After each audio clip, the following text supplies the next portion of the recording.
الفاظ گری کر کر خیبر کا دروازہ اکھاڑتا ہوا حیدر دکھاؤں، یا مرحب کو تلوار کے ایک وار سے 2 ٹکڑے کرتے ہوئے اسد کی تصویر کشی کروں۔ آج میں آپ کو اس زور حیدری کا سورس دکھاتا ہوں، آج میں آپ کو اس کا فلسفہ سکھاتا ہوں۔ حضرت علی کیا فرما رہے ہیں؟ آپ نے فرمایا فزت برب الکعبہ، اللہ کے بعد اہل بیت سے بڑھ کر تو کوئی بے نیاز نہیں نہ ہو سکتا۔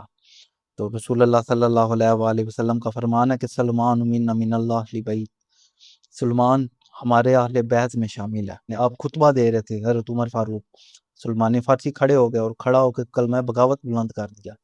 مطلب تم دا گریٹ سٹیفن ہاکنگ ہو سکتے ہو، جو ساری زندگی جو بلیک ہول لکھ سکتا ہے، جو بریف ہسٹری آف ٹائم جانتا ہے، اور ساری زندگی بے وقوف انسانوں کو دیر از نو گوڈ بیچتا رہ سکتا ہے۔ الجبرا کے بغیر کوئی چاند پہ نہیں جا سکتا تھا۔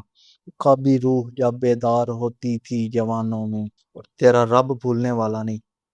لا تحزن قل یا عبادی الذین اسرفوا علی انفسہم لا تقنطوا من رحمت اللہ، نہ ہو نومیدی زوال علم و عرفاں ہے۔ میں اس شعر کی میں جین زی والی تشریح کروں گا، ضرورت اس کی ہے، ورنہ مولویوں کے ڈھیر سارے لیکچر پڑے ہیں، ان سے سن لو۔ اعوذ باللہ من الشیطان الرجیم، بسم اللہ الرحمن الرحیم۔ آج ہم علامہ اقبال کی جس نظم کا مطالعہ کریں گے اس کا عنوان ہے ایک نوجوان کے نام۔ اس عنوان سے علامہ اقبال کی ایک اور بھی نظم ہے، اس کا عنوان ہے خطاب با نوجوانان اسلام۔ خطاب جو ہوتا ہے نا، وہ ایک گروہ کے سامنے بیٹھ کے ایک واعظ کی طرح ہوتا ہے۔ یہ ایک نوجوان کے نام ہے، مطلب انڈیویجولی طور پہ اکیلے اکیلے کو آپ کہہ سکتے ہو۔ تو ایک دفعہ پوری نظم پڑھتے ہیں، پھر انشاءاللہ اس کا مطالعہ کریں گے۔ تیرے صوفے ہیں فرنگی، تیرے کالی ہیں ایرانی، لہو مجھ کو رلاتی ہے جوانوں کی تن آسانی، امارت کیا شکوہ خسروی بھی ہو تو کیا حاصل، نہ زور ہے دری تجھ میں نہ استغناء سلمانی، نہ ڈھونڈ اس چیز کو تہذیب حاضر کی تجلی میں، کہ پایا میں نے استغناء میں معراج مسلمانی، اکابی روح جب بیدار ہوتی ہے جوانوں میں، نظر آتی ہے اس کو اپنی منزل آسمانوں میں، نہ ہو نومیدی زوال علم و عرفاں ہے، امید مرد مومن ہے خدا کے رازدانوں میں، نہیں تیرا نشے من کسر سلطانی کے گنبد پر، تو شاہی ہے بسیرا کر پہاڑوں کی چٹانوں میں۔ تو پہلا شعر ہے تیرے صوفے ہیں فرنگی، تیرے کالی ہے ایرانی، لہو مجھ کو رلاتی ہے جوانوں کی تن آسانی۔ تو شعر کو تو تشریح کی ضرورت ہی نہیں ہے، مطلب ہماری بات ہی ہو رہی ہے۔ پہلے زمانے میں صوفے اور قالینوں کا تانا دیا جاتا تھا، آج کل آپ فون کر لو اینڈ کار، وہ جو طارق جمیل کا وہ بیان ہے نا، برانڈڈ والا بیان، وہی منطق استعمال کر رہے ہیں کہ تیرے صوفے ہیں افرنگی، تیرے کالی ہے ایرانی، لہو مجھ کو رلاتی۔ افسوس ہو رہا ہے انہیں اس بات پہ کہ ہمارے مسلمانوں کے نوجوانوں کو کمفرٹ زون میں رہنے کے لیے ان کے پاس سارے جواد ہیں، اور اسی کے لیے یہ کوشش کرتے ہیں۔ شعر میں زیادہ نہیں چھیڑ رہا، اس سے اگلا شعر، امارت کیا شکوہ خسروی بھی ہو تو کیا حاصل۔ اچھا، امارت ایک تو امیری کو کہتے ہیں، اور ایک امارت امیری کو بھی بولتے ہیں۔ امیر مطلب ایک جماعت کا امیر، ایز اے لیڈر۔ تو یہاں پہ پہلے ہم امارت امیری، دولت مند والی امیری کا مطلب لے کے شکوہ خسروی بھی ہو تو کیا حاصل۔ شکوہ خسروی، خسرو پرویز، خسرو دوم، سورۃ الروم میں جس سلطنت کا ذکر ہے وہ اس خسرو پرویز کی سلطنت ہے۔ تو خسرو پرویز جو تھا یہ ایران، عراق، شام اور مصر پہ ساسانی سلطنت کا یہ بادشاہ تھا، وہ بادشاہ جس نے ہمارے نبی صلی اللہ علیہ وآلہ وسلم کا خط پھاڑ دیا تھا۔ خسروی جاہ و جلال، اس کے پاس اتنی شان و شوکت تھی کہ 1500 سال بعد بھی یہ فارسی ادب اور اردو ادب میں اس کی شان و شوکت کو ایک استعارے کے طور پہ استعمال کیا جاتا ہے۔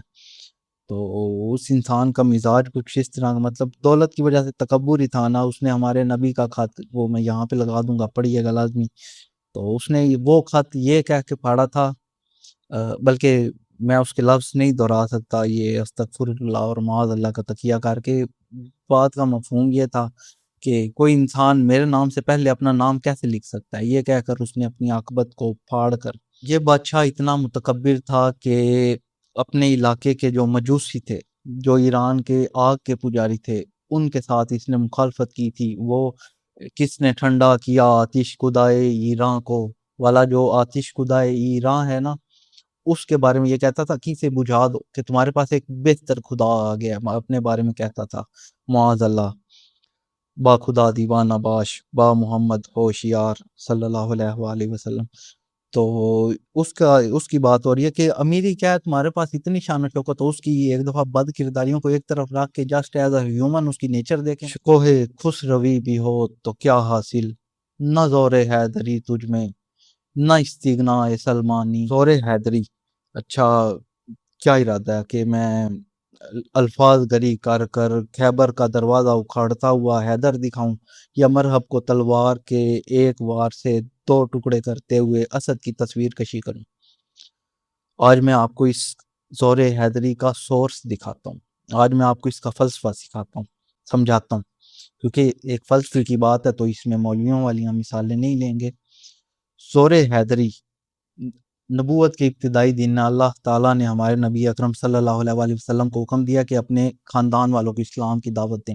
کل 45 مرد تھے یہ، تو اللہ کے نبی نے ان لوگوں کو اسلام کی دعوت دینے کے لیے جب اکٹھا کیا تو ابو لہب نے آگے بڑھ کر نا بات کو لپک لیا اور کہنے لگا کہ اے محمد، تمہارے خاندان کے اندر صلی اللہ علیہ وآلہ وسلم، تمہارے خاندان کے اندر سارے عرب سے مقابلے کی طاقت نہیں ہے، تم اپنے باپ کے خاندان کے لیے تباہی لے کے آؤ گے، یہ بہت قریب ہے کہ سارے عرب مل کر ہم پر حملہ آور ہو جائیں اور تم ہمارے لیے نقصان کا باعث بنو گے۔ تو میں یہاں پہ بیچ میں سٹیٹمنٹس وغیرہ چلاتا رہوں گا، روک کے لازمی پڑ جائے گا۔ اس بات پر آپ صلی اللہ علیہ وآلہ وسلم خاموش ہو گئے، آپ نے پھر دوبارہ ان سب لوگوں کو جمع کیا، تو اس دفعہ آپ صلی اللہ علیہ وآلہ وسلم نے خود سے کلام شروع کیا، اور ان کی یہاں پہ میں مستند باتیں لگا دوں گا۔ بات فرمایا، انہوں نے یہی فرمایا کہ میں اللہ کا رسول ہوں، مجھ پہ ایمان لے کے آؤ اور میری اللہ کے راستے میں مدد کرو۔ تو سارے قریش چپ بیٹھے ہیں۔ حضرت علی فرماتے ہیں کہ میں 9 سال کا تھا، چھوٹا سا بچہ تھا اور میں سب سے آخر میں بیٹھا تھا، میری ہائٹ بھی چھوٹی تھی۔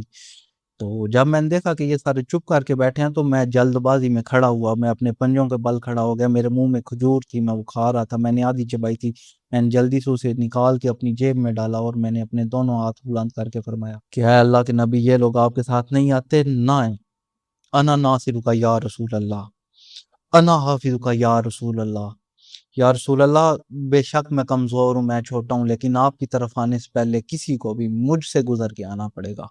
یہ ہے زور حیدر، یہ زور حیدر کی بنیاد ہے کہ ایک طرف سارا قریش ہے، قریش کی محفل میں اس وقت 2 لوگ کھڑے تھے، پہلا اللہ کا نبی اور آخری نبی جس کی شان بیان کرنے کے لیے ہمارے پاس لفظ ہی نہیں ہے، اور دوسرے کی شان کی چھوٹی سی جھلک یہی ہے کہ شاہیاں بانٹتے پھرتے ہیں فقیران علی۔ حضرت علی رضی اللہ تعالی عنہ جنگ احد میں بھی پہلی صف میں، جنگ بدر میں بھی پہلی صف میں، جنگ خندق میں بھی پہلی صف میں۔ ایک جنگ پہ حضور صلی اللہ علیہ وآلہ وسلم نے فرمایا کہ اس جنگ میں مت آؤ، تو آپ رونے لگ گئے کہ یا رسول اللہ، آپ مجھے عورتوں اور بچوں کے پاس چھوڑ کے جا رہے ہیں۔ تو اتنے دلیر آدمی، جو بچہ 9 سال کا ایمان لے کے آیا تھا، 63 سال اس کی عمر ہو گئی ہے، صلے پہ سجدے میں پڑا ہے، ان کو قتل کرنے کے لیے ایک ظالم نے خنجر کا وار کیا آپ کو شہید کرنے کے لیے۔ آپ کو جب خنجر لگا، ہمارے یہاں پہ ہمیں ایک بے جان پتھر بھی لگ جائے نا، جب تک اس کو گالی نہ دے لے آگے نہیں جاتے، سکون نہیں آتا۔ تو حضرت علی کیا فرما رہے تھے؟ آپ نے فرمایا فزت برب الکعبہ، اللہ کی قسم آج علی کامیاب ہو گیا۔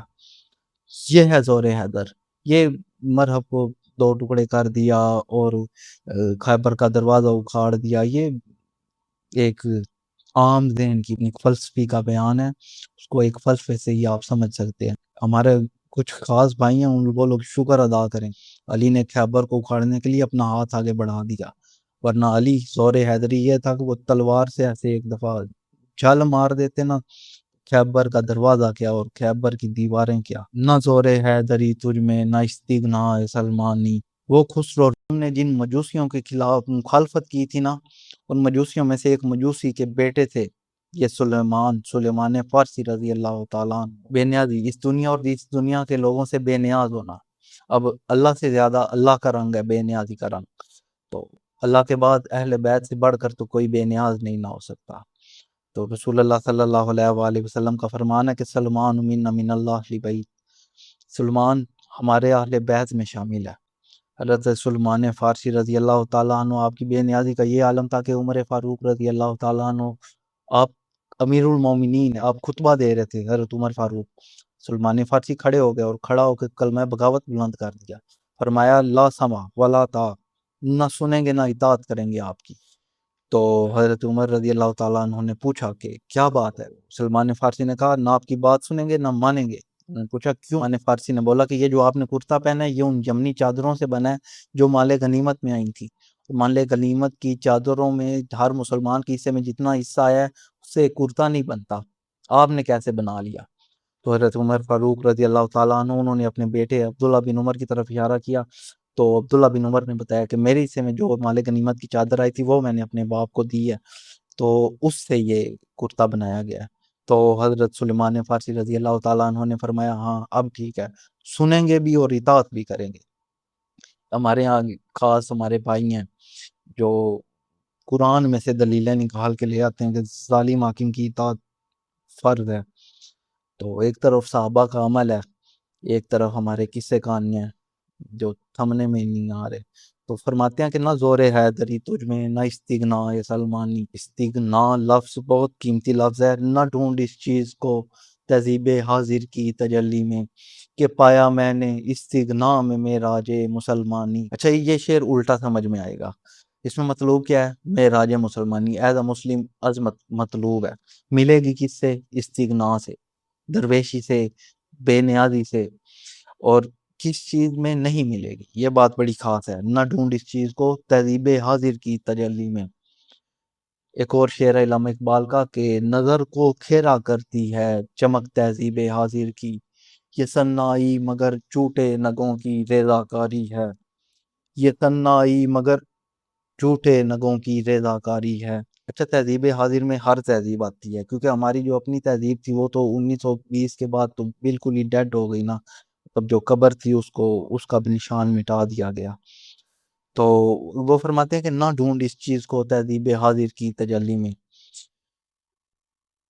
مطلب تم دا گریٹ سٹیفن ہاکنگ ہو سکتے ہو جو ساری زندگی جو بلیک ہول لکھ سکتا ہے، جو بریف ہسٹری آف ٹائم جانتا ہے اور ساری زندگی بے وقوف انسانوں کو دیر از نو گوڈ بیچتا رہ سکتا ہے، اور اس کے مرنے کے بعد ایک زمین کے ایسے ٹکڑے سے اس کی تصویریں برآمد ہوتی ہیں جہاں پہ بال کی پوجا ہو رہی ہو۔ مطلب جھوٹے خداؤں کی فہرست میں جو سب سے ورسٹ والا ہے نا، مطلب گھٹیا ترین جو آپ چوز کر سکتے ہو عبادت کے لیے اس خدا کی۔ خیر اسٹیفن ہاکنگ کا تو مجھے اتنا دکھ بھی نہیں ہے، اس کی تو ویل چیئر اسے جہاں مرضی لے جاؤ، اس نے کون سا ریزسٹ کرنا ہے۔ مطلب تم دا گریٹ امریکہ کے دا گریٹ پریزیڈنٹ ہو سکتے ہو، لیکن ایک 6-7 سال کا بچہ وہ تمہارے چہرے کو دیکھے تو اس کے جسم کا ڈر کی وجہ سے سارا خون سوکھ جائے اور تم اس خون کو پیو as a worship, as a عبادت، ایک ریچول کے طور پر، تو نہ ڈھونڈ اس چیز کو تہذیب حاضر کی تجلی میں، چہرہ روشن اندروں چنگے سے تاریک تر کہ پایا میں نے استغنا میں معراج مسلمانی۔ مطلب اگر آپ کو عظمت مطلوب ہے اور ایز مسلم مطلوب ہے تو صرف استغنا میں سے مل سکتی ہے، اور استغنا بھی جو اللہ کے لیے ہو اور اللہ کا رنگ ہو، اور اللہ کے رنگ سے بہتر کس کا رنگ ہو سکتا ہے؟ استغنا آپ کو معراج مسلمانی دے سکتی ہے۔ استغنا ملے گی فقر سے، فقر اتباع رسول سے ملتا ہے، اتباع رسول عشق کے بغیر ممکن نہیں ہے۔ عقل و دل و نگاہ کا مرشد اولین ہے عشق، عشق نہ ہو تو شرع و دین بت قضائے تصورات، صدق خلیل بھی ہے عشق، صبر حسین بھی ہے عشق، مارکہ وجود میں بدر و حنین بھی ہے عشق، اور گاہ بحیرہ می برد گاہ بزور می کشد، عشق کی ابتدا عجب عشق کی انتہا عجب، نہ ڈھونڈ اس چیز کو تہذیب حاضر کی تجلی میں کہ پایا میں نے استغنا میں معراج مسلمان کا بھی روح جب بیدار ہوتی ہے جوانوں میں نظر آتی ہے ان کو اپنی منزل آسمانوں میں۔ ٹوٹلی ریلیونٹ مثال، مگر مومن کی فراست ہو تو کافی یہ اشارہ۔ 1903 میں پہلا ہوائی جہاز اڑایا تھا انگریز نے، 1911 میں مسلمانوں کے پاس اپنی ایئر فورس تھی، کا بھی روح جب بیدار ہوتی تھی جوانوں میں۔ پوری ایئر فورس اپنی اور ایک منظم ایئر فورس، دنیا کی پہلی ایئر فورسز میں شمار ہوتی ہے۔ الجبرا کے بغیر کوئی چاند پہ نہیں جا سکتا تھا۔ کا بھی روح جب بیدار ہوتی تھی جوانوں میں، نظر آتی تھی ان کو اپنی منزل آسمانوں میں، نہ ہو نومیدی زوال علم و عرفاں ہے، امید مرد مومن ہے خدا کے رازدانوں میں۔ جو کچھ آگے جا چکا ہے، جو کچھ پیچھے رہ گیا، جو ان کے درمیان میں، سب اسی کا ہے، اور تیرا رب بھولنے والا نہیں۔ لا تحزن قل یا عبادی الذین اسرفوا علی انفسہم لا تقنطوا من رحمت اللہ، نہ ہو نومیدی زوال علم و عرفاں ہے، امید مرد مومن ہے خدا کے رازدانوں میں۔ نہیں تیرا نشیمن قصر سلطانی کے گنبد پر، تو شاہی ہے بسیرا کر پہاڑوں کی چٹانوں میں۔ اس شعر کی میں جین زی والی تشریح کروں گا، ضرورت اس کی ہے، ورنہ مولویوں کے ڈھیر سارے لیکچر پڑے ہیں، ان سے سن لو۔ شعر میں علامہ اقبال یہ کہنا چاہتے ہیں کہ اپنے بچوں کو ایمان کی تعلیم دو، ورنہ یہ کسی قصر سلطانی کے گنبد پر، یا کسی کے ڈیرے پہ جا کے، یا کسی ٹک ٹاکر کے ساتھ، یا کسی پولیٹیشین کے ساتھ، ایم پی ایم این ان کے ساتھ تصویریں اور ویڈیوز بنوا کے اسے سوشل میڈیا پہ، جب یہ چھوٹے والے بونے ہوں گے نا، تو یہ ان کا ٹارگٹ ہوگا، ان کی زندگی کا اچیومنٹ لیول ہوگا، جس کے یہ خواب دیکھیں گے کہ کوئی ٹک ٹاکر ہو یا کوئی پولیٹیشین ہو، ایم پی ایم این ہو، اس کے ساتھ تصویر ویڈیو لگا کے ہم سوشل میڈیا پہ لوگوں کو دکھائیں اور خود کو بڑا محسوس کر سکیں۔ جب یہ بڑے والے بونے ہوں گے تو پریزیڈنٹ امریکہ کے ساتھ تصویریں بنوا کر یہ خود کو بڑا دکھانے کی کوشش کریں گے۔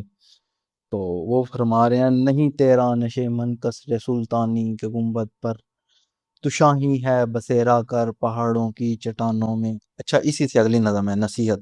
بچہ شاہی سے کہتا تھا یہ عقاب سال خود، اے تیرے شہپر پہ آساں رفت چرخیں بری، ہے شباب اپنے لہو کی آگ میں جلنے کا نام، سخت کوشی سے ہے تلخ زندگانی ہنگ پی، جو کبوتر پر جپٹنے میں مزہ ہے اے پسر، وہ مزہ شاید کبوتر کے لہو میں بھی نہیں۔ تو وہ فرما رہے ہیں، نہیں تیرا نشیمن قصر سلطانی کے گنبد پر، تو شاہی ہے بسیرا کر پہاڑوں کی چٹانوں میں۔ تو ایک نوجوان کے نام شروع میں نے تفصیل دیا تھوڑی، اینڈ پہ سادہ سادہ سی تھی، کوئی مشکل نہیں ہے، اس کو پڑھا کرو۔ مع السلامہ۔